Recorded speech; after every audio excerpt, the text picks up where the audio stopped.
three books on the left. There's a couple of others there. And I noticed what the embassy site was looking at international day. And the embassy had some big features. And of course, we've got here the things technically by chocolate and English. And again, this is something I think we need to cultural authorities to really start getting out there. It's a lot of amazing literature or movies. You know, the famous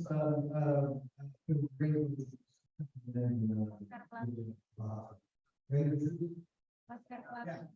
Try to find it anyway. You can find it on YouTube in Bahasa, probably in the videos, because it's really understandable. It's very, very difficult to find these sort of great Indonesian particular. Very difficult. So again, I think this is really sort of the awareness of Indonesia. I think these are sort of things as well. And also, the real challenge, I think, is it is great that you guys are doing it. Really great. It's universal. It's so good that all things access to higher education. That's obviously the moment. I'd like to put a goal or a dream. Okay. But hopefully in the future that will be a new thing. Maybe in 2 years or so, but I really think it's one. So that when we go to the out there, it's absolutely fantastic. Everyone will go to the second opportunity to go to university. Okay, last one. I really don't think it's lost. What I want to do is not finished. Well, there's all these in progress. If you know that it's never finished, even when you did it. You know it's never finished. You could have done something. Okay, finish my continue with this sort of research. If you focus on Indonesia, why close? Why? So if there's anyone who would like to have it, please get in contact.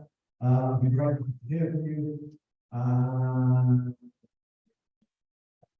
That's my university email address. That's my Instagram number. Forgive me, there are some photos on Facebook. Okay.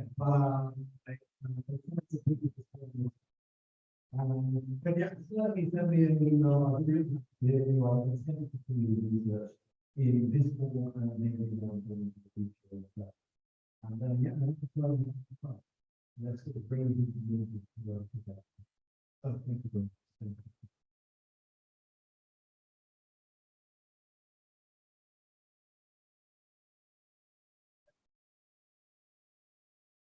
It wasn't delightful and stuff. So, anybody else, we still have some time.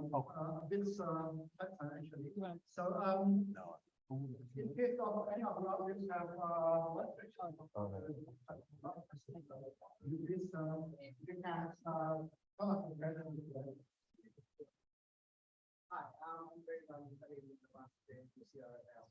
So I'm actually working on my dissertation looking at 4 years from scratch as well. I'm looking at on the Atlantic Quartet. But anyway, my question would be more on the research methodology. If you show us the questionnaire, something like that, you are people, how do you quantify those aspects? They are saying that they prior knowledge, but media is something that's quite hard to quantify from people planning what we do. Yeah, yes, I'm interested in that. And secondly, is that so I'm looking at your diagram that you also the advertisement which on your picture. Do you have any plans of like more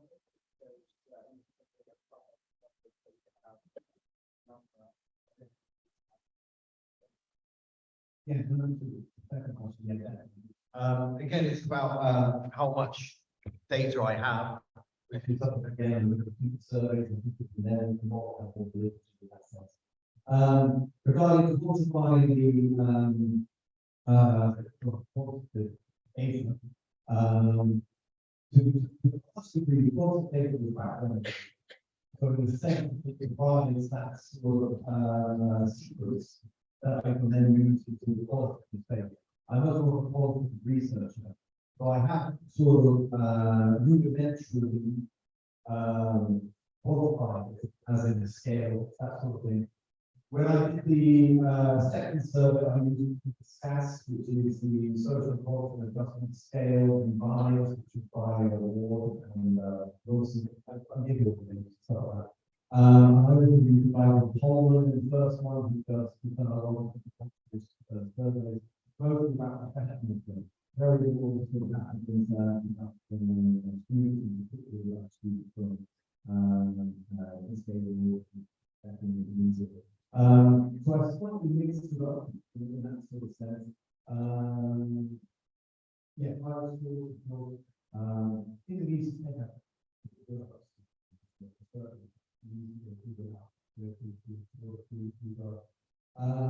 but for me, it's not all that important the data as well. Having, when we did the photos group here, we were there for an hour and a half, and 50 minutes. We had like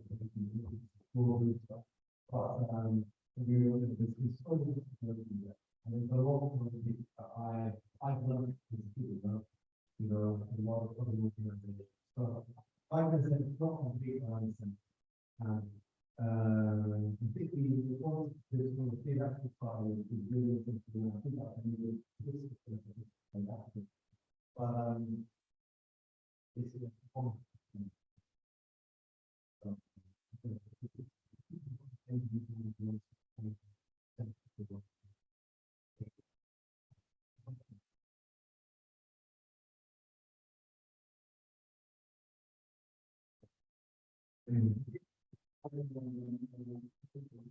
Yeah, so this is getting for agenda and maybe some.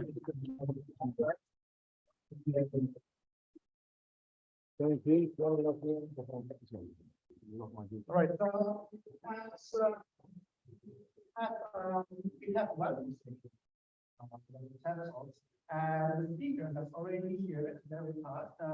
He is assistant professor at the University of Nottingham, and he has conducted research on sustainability and also he worked on the engineering department at the University of Nottingham, and he is very active in bridging the international collaboration between the UK and Indonesian institutions. So, ladies and gentlemen, please join me in welcoming Dr. Bagus. Right,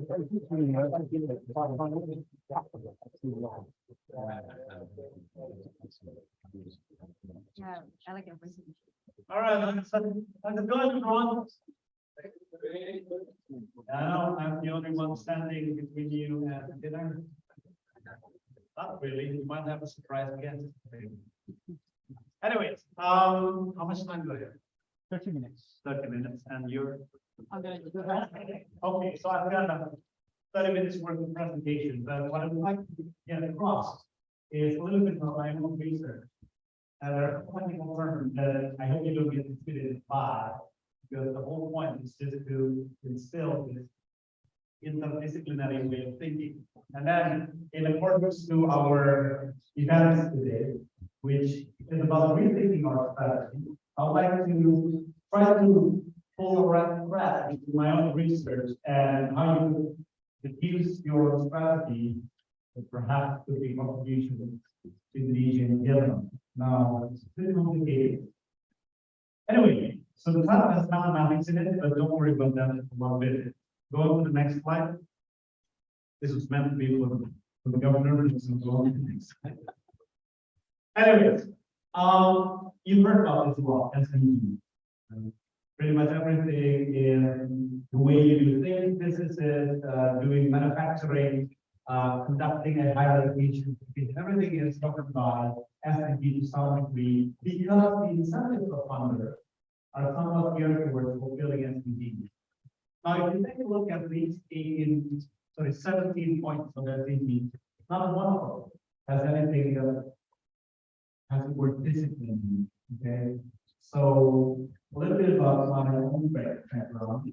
I did my whole study outside of the UK. So unlike you privileged people, I never get to taste UK education. I studied in ISIC, but as a mechanical engineer. That was my first formation. And then my doctorate studies in Taiwan. And then I studied physics there. Then I did my first career in postdoc in France. I was in the mathematics department. And then I did a very period of time in Imperial as an earth scientist before coming here as a chemical engineer. So that kind of gives you this ambiguous sense of faculty that I have. Well, like, I'm sure we can. But anyway, how does that relate to this? Now, let me give you a little bit of the background story. Go to the next slide, please. So that was my first gig after my doctorate study. So I went to ski in the south of France. It's called Toulouse. Toulouse is not a singer. And the title is ironically is called Happy Jalan. Yeah. Anyway, so here's the series. In 2002, there is a chemical factory in Toulouse that exploded. It's a fertilizer factory and it created quite a steam. You can cool that one up. And then the aftermath is pollution spreading everywhere, impacting the life expectancy of people living in the peripheral of where the points of release is. And then, as a country that distinguishes itself from a less developed country, you learn from experience. So this policymaker took initiative and went to universities elsewhere in Toulouse and tried to find out how we can prevent this scenario from happening again. So, as a policymaker, they did a model into those mathematicians or those mathematicians understand what I'm talking about. So the idea is that if you have a scenario like this, or something similar, you need to find a simulation tool that can calculate the dispersion of pollution in real time. Real time means seconds. Why? This is a critical event. You know, when something released here, in seconds, you need to know whether you're going to get out from that point or that point, or that point, or that point. You have to calculate it. Now, if you take a look at the bottom image there, it's the city of Toulouse. If you take a look at those cubes in red and in green, and you extract that out of the picture, what you see is something that is porous. You know, the buildings will leave voids behind them that look like in a porous medium. Okay, and then here's the actual problems. Now, the city is on kilometer length and in kilometer depth and in kilometer width, right? So it's kilometer length scale. And then who are here around the vision? Except for my own PhD student. None of you. Never mind. Go to the next slide. Matrix Yes, or already.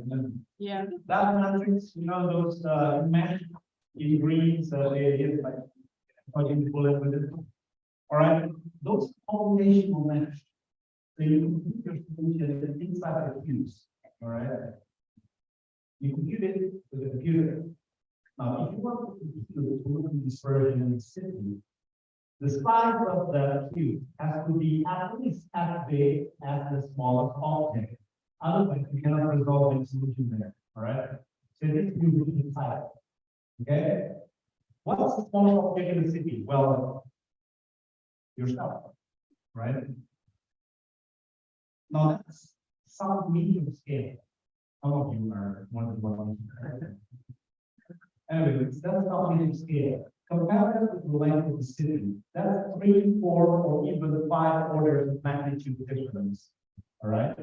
So the amount of those cubes, in order to calculate any problems in accurate fashion, has to be in billions. Calculating fluid dynamics in billions grid points will take you more than seconds. In fact, it will take you weeks. That's a real problem. So let's say that an explosion in Hong Kong, all right, in this on the scale of the city, and you get the answer in weeks. Everybody dies. That's the whole thing. real problem, real concrete facing. And then so the first step that I had enjoyed in my life, so I can solutions to try to create numerical models that does that. Next slide, please. Sorry, that's okay. Yep, that's. Sorry, the one before.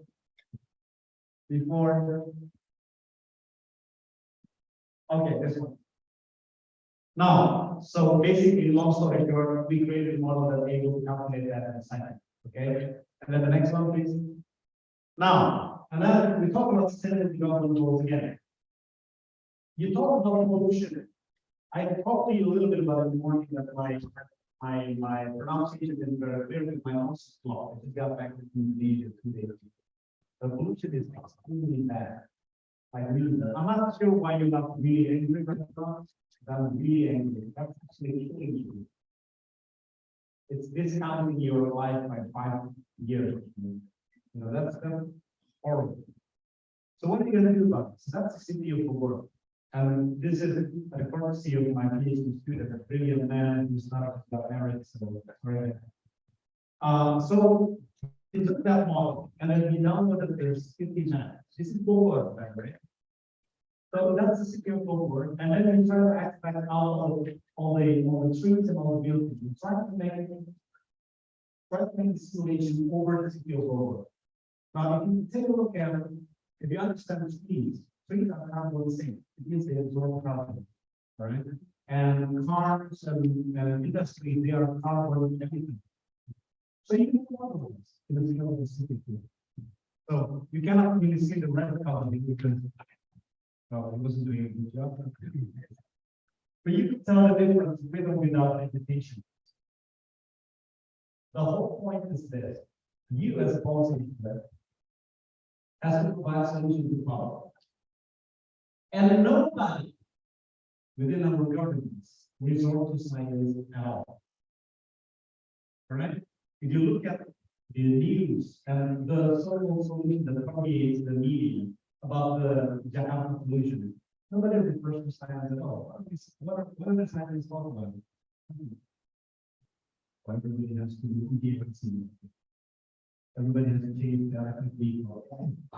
Maybe. I don't know. But what's the evidence? That's the whole thing. Incompetence.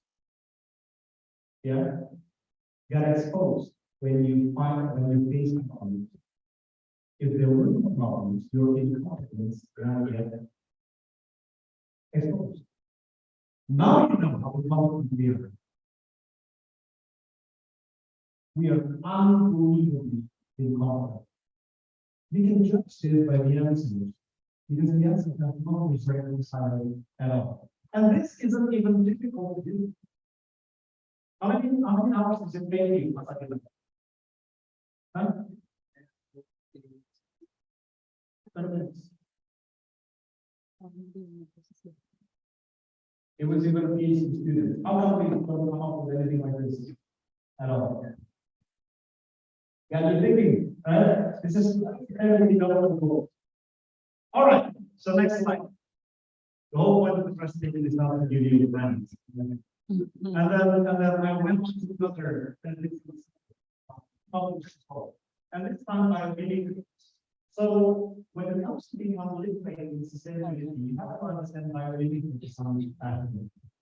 Because there are companies that are the animal scientific about building sustainable buildings. So next slide, please. So these are termite snares. You find it. Okay, well.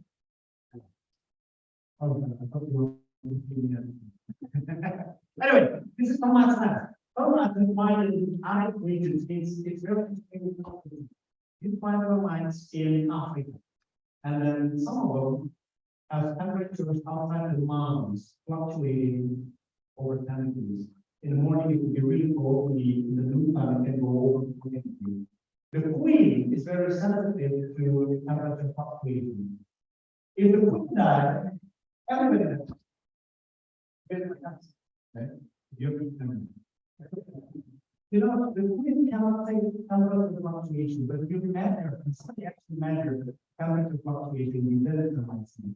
The fluctuate only by 1 degree centigrade. The question is, how can the termites do that and you can? You have to rely on very big amount of energy to cool this, or to heat this room. Termites can do that. And then stop. Next slide, please. And then so we estimated some termites from Africa. And here to the next scandal. These are the scandals that you find in hospitals if you both have broken, right? Only this one has a lot more refined resolution. And then what you see is that those spores denoted in yellow color accommodate thermoregulation and CO2 exchange. The next slide, please. Can you click this video? I'm sure I can, I'll try. Is it clickable? Never And then the next slide. Please. Next slide. Okay, now never mind about the video. So these are modelings that were derived from technologies that were derived in which seems to be unrelated whatsoever. One is a city, another one is a government center. But if you take a look at the city and look at it as if you were a bird looking from afar, you see a porous media. What you see here, those spores, it is also a porous media. So one technology applied in a different discipline can be completely relevant in another. That's where innovation comes from. It's the ingenuity to implement unheard of technologies in one discipline onto another. It's what makes an engineer. An engineer comes from the word ingenuity, as a comes from the word engine. It's ingenious, something like that. If you are not able to think it's a lot better than this, you'll be replaced by computer. So basically, long story short, we deduce those meaningful statistics exhibited by the termites group and try to implement that in making space or making new architectures that have the same criteria or characteristics that the termites need. Next slide, please. And then we demonstrate that it works. So the termites don't just make this out of coincidence. It's actually planned, and you can show that without losing just about. So the next slide, please. Okay, next slide. Now, as a researcher, you want your work to get exposed. Wow. And sometimes beyond the community, you want your meeting to take it so that you see the relevance between your work and how people's lives. So this work, albeit not the most difficult that we've done, actually got cited a lot by popular media like the New York Times, the Fox Crowns, the one that did a whole class. And so this is what makes life a lot more easier for me. And that's interdisciplinary work. So the next slide, please. Now this is the work done by my really amazing student, Adila. So this is another thing that shows you the power of interdisciplinary work. And this time relevant Indonesia. Indonesia is the greatest natural carbon sink producer because it has a great area of people. The United Kingdom has that to some degree problem. And then they take care of it. They take a good care of it. Now in Indonesia, we have a couple of people, but the way people take care of it is just by the two walk of the hell out if they do it wrong. Otherwise, it will be burned by a forest fire. Okay, but Finland, if it were to stay intact, would become a great source for income due to carbon trading, because it's a very big natural carbon sink. If it stays intact, if it doesn't, if it collapses or if it disintegrates, it releases not only CO2 but also other more nasty greenhouse gases like methane. Okay, bioecology is probably the. So the next slide, please. And so the way people go about predicting whether the people collapse or will keep on growing is by incorporating ecology and meteorology aspects to it. So the ecologists will measure the growth rate of plants, let's say, or the rate of decomposition of plants, and the meteorologists will measure the rainfall for the water table. And then for these two empirical correlations, we can predict the way it's going to system out. And then the solution for the habitat would be just to flow water, stream of river, and can just round it, just over the best. That's what we're doing. But what we have never found out from the scientific community is the mechanical feedback. Because if you water too much, the trees are growing wild. And those constitute mechanical loading. And we have to think about it like this because we were mechanical engineers to some degree as well.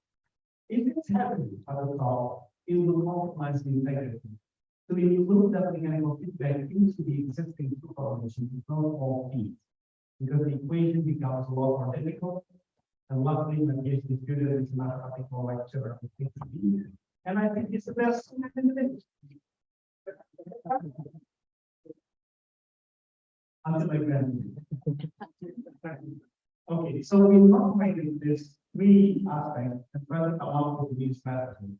So the next slide, please. And then so I knew that we would definitely see is that we use two papers already before graduating. And then this. So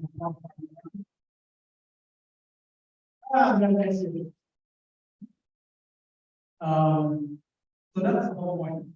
That's the whole interdisciplinary thing that you can think about. So we touch on mathematics, earth sciences, insectology, whatever it is you call people who like science, and people science. So how do we encapsulate this self-expertise? Now, this is about what kind of challenges they will face in the future. None of them are discipline specific. You got to be able to all of them. I got this student here, is an architecture student, right? A PhD. Could you write something from instance? Yeah, actually, we have tried to propose the research from that idea to make some bricks, because I think if the bricks can have same performance with that, then it will be good for the patient. Yeah. Yeah, that's it. You see, it makes you open your mind. So if you have some ideas that will complement or even debug some of this research, by all means, please do let us know. Okay, now these are research. I'll probably try to give you some idea what you could think about. I'm going to close with the next slide. Now, about the broad aspect of this strategy is to bridge relationships. Now, academics, scholars, students, especially academics as in postdoc and above level, is a profession that is most difficult to cluster. I think what's overnight, yeah, there's a scene here where it was become potential that one of the guys trying to unionize the scientists, the university, right? It was a contentious idea because scientists are not normally unionized. Fishermen that union, farmers or workers, but scientists don't unionize. Okay, so that's why scientists do not have a speaker. They don't have political votes. And that's why you don't see scientists writing articles in president. Because they don't have lots of students. Like how many scientists can you bring to science? That's the reason why they don't have any votes, which is very toxic. So what you gotta do is you gotta union as an individual. You build relationship at an institution level. Because institution has to be for university has to be for. That's the matter of boundaries. Okay. So that's what we try to do. Often what complete those 40 years influential and algorithm. Try to reach their hands to collaborate with PTB, GF, and the consortium. And then because the issue of scientific diplomacy is very technical, the issue somewhat become bilateral very quickly. And then so two ministers attended our inauguration, and even the government responded with one thing. When you go back to the World Economy, you'd be surprised that next year there will be one that specifically targets your government to education. And that's why the unities. This year we at least 45 billion rupees. We don't take the money at all to the UK. Everything is for the regions and universities. All we do here is to work weekends to bridge those religion universities with the British counterpart.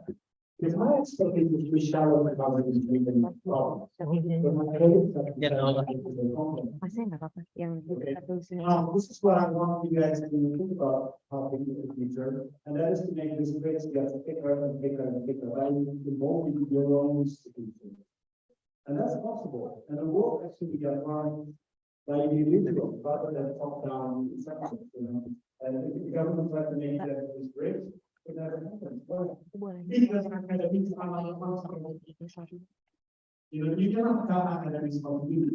They have to come up with the idea. It has to Maaf be ya. from that level.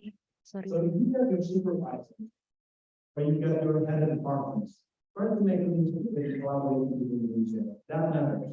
That matters at the grand scales. Okay, the next one, this will be my last one. Now, I want to invite you to come to Glasgow on September 18th. This is really important. The next agenda that I hope you have in mind as well is to project Indonesia not only as an economic commodity, but as a place where new sciences emerge. And I repeat that again. Indonesia in the future as a place where new sciences emerge. All right. I was at Imperial College in Royal School of Mines studying earth science for some years. Do you know that when the colonialist scientists come to Indonesia in the 1500s, or they can go before them, in the 1500s, their hands were taken by the ritualists and occultists of Jogja Sultanates to understand hydrothermal geothermal resources. So think about this. Who's earth scientists? Earth scientists think about seismology in order to understand the tectonic movements. Okay? There was a time before that the Japanese Indonesia were studying that by looking at the geological process as living, breathing being. So that the tectonic movement is the Tatnafas, the deities inside there. Okay? And this isn't just mumbo jumbos, okay? It is precisely because the colonialist scientists took those measurements in the areas where the Japanese held the rituals that we can come up with the theories we enjoy right now. Okay, so the sexy part of the geology discipline right now is the Anthropocene region. Anthropocene epoch is the epoch where humankind starts to tamper with the geological process, where you can already see the effects of human interactions in the geological process. Now, Indonesia has several prasasti inscriptions that details this era, because we have Merapi eruptions, we have many other volcanic eruptions that were detailed in the 900s or in the 1000s, coincided with the eruptions that became there. Now, those prasasti were taken to Scotland by and were given to Wellington, which is his superior. And it's still there at this point. It's at the backyard of the estate. That's how, that's the history, and that's the signature that comes to how the sciences emerges from the region. The UK government can't do much about this because it belongs to private company. Okay, but it is your role to raise this issue up, to bring the attention to that point, so that Indonesia can expose in that alliance. So if you got time, if you're in the region in Glasgow, please join us to celebrate scientific, to celebrate, by the way, not to intimidate one another, to celebrate scientific collaborations around this issue. And I think this is the time for bottom-up movement. We cannot always wait for governments to do stuff. You can see the limitations they have. You can teach them what to do. And you get the constituencies. Make science mainstream, and the change will follow. Thank you very much.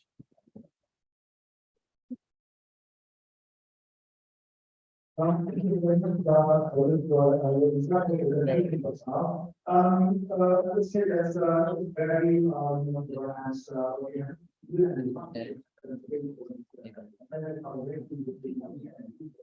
and also saying that point of power to give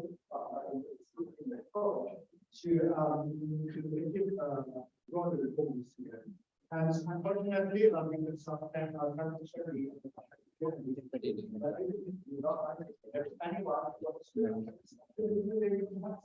Yes, yeah, absolutely. I'm always here. No, thank you very much. Very well, let's get it started. Give it one word.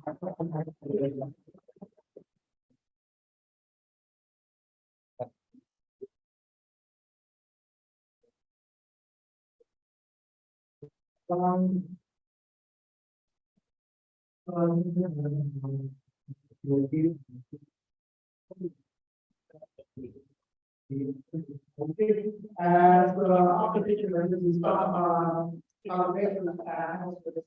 viewers of the company and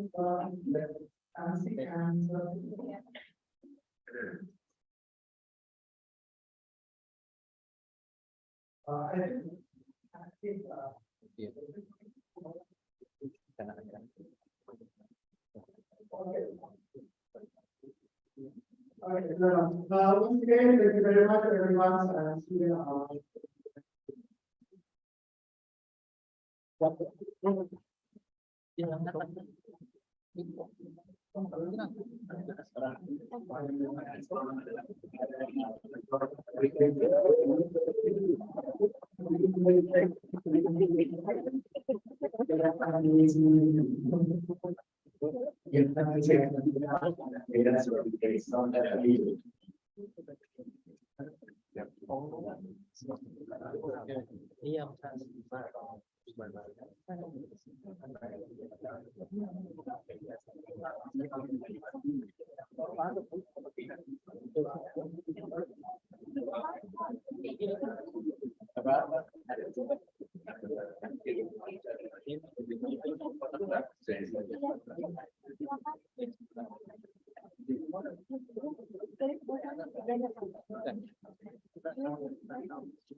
Assalamualaikum warahmatullahi wabarakatuh.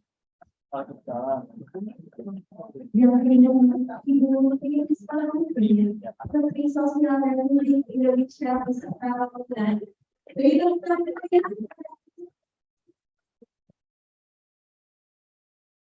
mengucapkan selamat datang di acara Sekolah Internasional Convention 2023. Yes. Seperti yang